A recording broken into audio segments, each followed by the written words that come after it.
بسم اللہ الرحمن الرحیم۔ سوال یہ پوچھا گیا ہے کہ بخار کے لیے کوئی روحانی وظیفہ ہے؟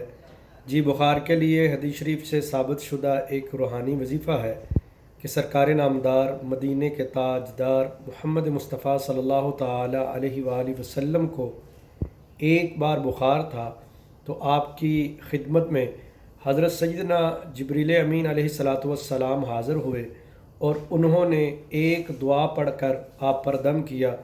اس دعا کو پڑھنے کا طریقہ کار یہ ہے کہ سب سے پہلے 11 مرتبہ درود ابراہیمی پڑھیں، پھر اس دعا کو 5 مرتبہ پڑھیں، پھر آخر میں درود ابراہیمی 11 مرتبہ پڑھیں۔ وہ دعا کیا ہے میں آپ کے سامنے پڑھ دیتا ہوں۔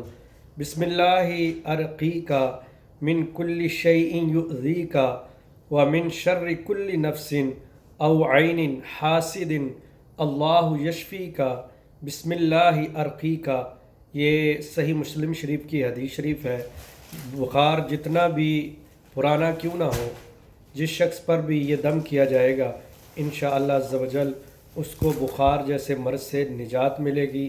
اس کو اپنا معمول بنائیں، انشاءاللہ اللہ تعالی ہم سب کو روحانی اور جسمانی بیماریوں سے محفوظ فرمائے۔